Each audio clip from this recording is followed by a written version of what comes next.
राम राम। उसी समय तारकासुर नाम का एक असुर हुआ, जिसकी भुजाओं का बल प्रताप तेज बहुत बड़ा था। उसने सब लोग और लोकपालों को जीत लिया। सब देवता सुख और संपत्ति से रहित हो गए। वह अजर अमर था, इसलिए किसी से जीता नहीं जाता। देवता उसके साथ बहुत तरह की लड़ाइयाँ लड़कर हार गए। तब उन्होंने ब्रह्मा जी के पास जाकर पुकार मचाई। ब्रह्मा जी ने सब देवताओं का दुख देखा। ब्रह्मा जी ने सबको समझाकर कहा, इस दैत्य की मृत्यु तब होगी जब शिवजी के वीर्य से पुत्र उत्पन्न हो, और इसको युद्ध में वही जीतेगा। मेरी बात सुनकर उपाय करो, ईश्वर सहायता करेंगे। सती जी ने जो दक्ष के यज्ञ में देह का त्याग किया था, उन्होंने अब हिमाचल के घर जन्म लिया है। उन्होंने शिव जी को पति बनाने के लिए तप किया है। इधर शिव जी सब छोड़ छाड़ कर समाधि लगा बैठे हैं। तुम जाकर कामदेव को शिव जी के पास भेजो। वह शिव जी के मन में क्षोभ उत्पन्न करेगा, जिससे उनकी समाधि भंग हो। तब हम जाकर शिव जी के चरणों में सिर रख देंगे और जबरदस्ती उन्हें राजी करके विवाह करा देंगे। इस प्रकार से भले ही देवताओं का हित हो, और तो कोई उपाय नहीं है। सबने कहा, यह सम्मति बहुत अच्छी है। फिर देवताओं ने बड़े प्रेम से स्तुति की। तब विषम 5 बाण धारण करने वाला और मछली के चिन्ह युक्त ध्वजा वाला कामदेव प्रकट हुआ। देवताओं ने कामदेव से अपनी सारी विपत्ति कही। सुनकर कामदेव ने मन में विचार किया और हंसकर देवताओं से कहा कि शिवजी के साथ विरोध करने में मेरी कुशल नहीं है। फिर भी मैं तुम्हारा काम तो अवश्य करूँगा, क्योंकि वे दूसरे के उपकार को परम धर्म कहते हैं, और जो दूसरे के हित के लिए अपना शरीर त्याग देता है, संत सदा उसकी बड़ाई करते हैं। यूँ कर और सिर नवाकर कामदेव अपने पुष्प के धनुष को हाथ में लेकर अपने वसंत आदि सहायकों के साथ चला। चलते समय कामदेव ने हृदय में ऐसा विचार किया कि शिवजी के साथ विरोध करने से मेरा मरण निश्चित है। तब उसने अपना प्रभाव फैलाया और समस्त संसार को अपने वश में कर लिया। जिस समय उस मछली के चिन्ह की ध्वजा वाले कामदेव ने कोप किया, उस समय क्षण भर में ही वेदों की सारी मर्यादा मिट गई। जगत में स्त्री पुरुष संज्ञा वाले जितने चर अचर प्राणी थे, वे सब अपनी अपनी मर्यादा छोड़कर काम के वश हो गए। किसी ने भी हृदय में धैर्य नहीं धारण किया। कामदेव ने सबके मन को हर लिया। श्री रघुनाथ जी ने जिनकी रक्षा की, केवल वे ही उस समय बचे रहे। 2 घड़ी तक ऐसा तमाशा हुआ, जब तक कामदेव शिवजी के पास पहुंच गया। शिवजी को देखकर कामदेव डर गया। तब सारा संसार फिर जैसा था तैसा स्थिर हो गया। लौट जाने में लज्जा मालूम होती है और करते कुछ नहीं बनता। आखिर मन में मरने का निश्चय करके उसने उपाय रचा और तुरंत ही सुंदर ऋतुराज बसंत को प्रकट किया। फूले हुए नए नए वृक्षों की कतारें सुशोभित हो गई और कामदेव ने तीक्ष्ण 5 बाण छोड़े जो शिवजी के हृदय में लगे। तब उनकी समाधि टूट गई और वे जाग गए। इधर शिव जी के मन में बहुत क्षोभ हुआ। उन्होंने आँख खोलकर सब ओर देखा। जब आम के पत्तों में छिपे हुए कामदेव को देखा तो उन्हें बड़ा क्रोध हुआ, जिससे तीनों लोग कांप उठे। तब शिव जी ने तीसरा नेत्र खोला। उनके देखते ही कामदेव जलकर भस्म हो गया। जगत में बड़ा हाहाकार मच गया। देवता डर गए, दैत्य सुखी हुए। भोगी लोग काम सुख को याद करके चिंता करने लगे और साधक योगी निष्कंटक हो गए।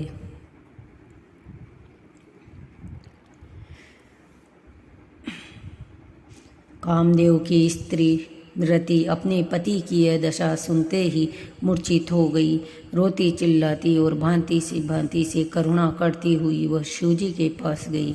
अत्यंत प्रेम के साथ अनेकों प्रकार से विनती करके हाथ जोड़कर सामने खड़ी हो गई। शीघ्र प्रसन्न होने वाले कृपालु शिव जी अबला असहाय स्त्री को देखकर सुंदर उसको सांत्वना देने वाले वचन बोले, हे रति, अब से तेरे स्वामी का नाम अनंग होगा, वह बिना ही शरीर के सबको व्यापेगा।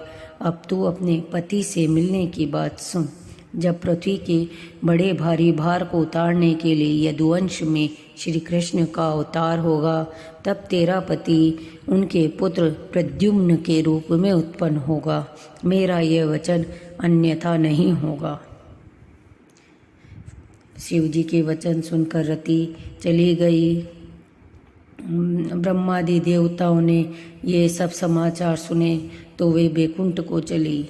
फिर वहाँ से विष्णु और ब्रह्मा सहित सब देवता वहाँ गए जहाँ कृपा के धाम शिव जी थे। उन सब ने शिव जी की अलग अलग स्तुति की। तब शशि भूषण शिव जी प्रसन्न हो गए। कृपा के समुद्र शिव जी बोले, हे देवताओं, कहिए आप किस लिए आए हैं। ब्रह्मा जी ने कहा, हे प्रभु, आप अंतर्यामी हैं, तथापि हे स्वामी, भक्तिवश मैं आपसे विनती करता हूँ। हे शंकर, सब देवताओं के मन में ऐसा परम उत्साह है कि हे नाथ, वे अपनी आंखों से आपका विवाह देखना चाहते हैं।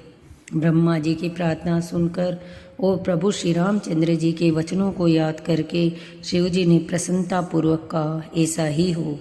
सब देवताओं ने नगाड़ी बजाए और फूलों की वर्षा करके जय हो, देवताओं के स्वामी की जय हो, ऐसा कहने लगे। नारद जी के उपदेश से तुमने उस समय हमारी बात नहीं सुनी।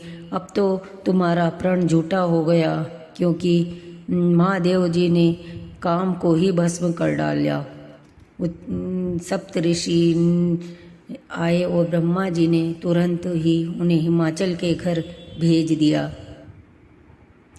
वे पहले वहाँ गए जहाँ पार्वती जी थी और उनसे मीठे वचन कहे। यह सुनकर पार्वती जी मुस्कुराकर बोली, हे विज्ञानी मुनिवरों, आपने उचित ही कहा। आपकी समझ में शिवजी ने कामदेव को अब जलाया है। अब तक तो वे विकार युक्त कामी ही रहे, किंतु हमारी समझ से तो शिवजी सदा से ही योगी, अजन्मा, अनित्य, काम रहित और भोग रहित थे। यदि मैंने शिवजी का ऐसा समझकर ही मन, वचन और कर्म से प्रेम सहित उनकी सेवा की है। पार्वती के वचन सुनकर और उनका प्रेम और विश्वास देखकर मुनि हृदय में बड़े प्रसन्न हुए। वे भवानी को सिर नवाकर चले और हिमाचल के पास पहुँचे। शिवजी के प्रभाव को मन में विचार कर हिमाचल ने श्रेष्ठ मुनियों को आदरपूर्वक बुला लिया और उनसे शुभ दिन, शुभ नक्षत्र और शुभ घड़ी शोधवाकर वेद की विधि के अनुसार शीघ्र ही लग्न निश्चय कराकर लिखवा लिया। फिर हिमाचल ने वह लग्न पत्रिका सप्त ऋषियों को दे दी और चरण पकड़कर उनकी विनती की। उन्होंने जाकर वह लग्न पत्रिका ब्रह्मा जी को दी। उनको पढ़ते समय उनके हृदय में प्रेम समाता न था। ब्रह्मा जी ने लग्न पढ़कर सबको सुनाया। उसे सुनकर सब मुनि और देवताओं का सारा समाज हर्षित हो गया। आकाश से फूलों की वर्षा होने लगी, बाजे बजने लगे और दशों दिशाओं में मंगल कलश सजा दिए गए। सब देवता अपनी भांति भांति के वाहन और विमान सजाने लगे, कल्याणप्रद शकुन होने लगे और अप्सराएं नाचने लगी। शिवजी के गण शिवजी का श्रृंगार करने लगे। जटाओं का मुकुट बनाकर उस पर सांपों का मोर सजाया। शिवजी ने सांपों के ही कुंडल और कंकण पहने, शरीर पर विभूति रमाई और वस्त्र की जगह बागंबर लपेट लिया। शिवजी के सुंदर मस्तक पर चंद्रमा, सिर पर गंगा जी, 3 नेत्र, सांपों का जनेऊ, गले में विष और छाती पर नर मुंडों की माला थी। इस प्रकार उनका वेश अशुभ होने पर भी वे कल्याण के धाम और कृपालु हैं। एक हाथ में त्रिशूल, दूसरे में डमरू सुशोभित है। शिवजी बेल पर चढ़कर चले, बाजे बज रहे हैं। शिवजी को देखकर देवांगनाएं मुस्कुरा रही और कहती है कि इस वर के योग्य दुल्हन संसार में नहीं मिलेगी। विष्णु और ब्रह्मा आदि देवताओं के समूह अपने अपने वाहनों पर चढ़कर बारात में चले। देवताओं का समाज सब प्रकार से अनुपम था, पर दूल्हे के योग्य बारात नहीं थी।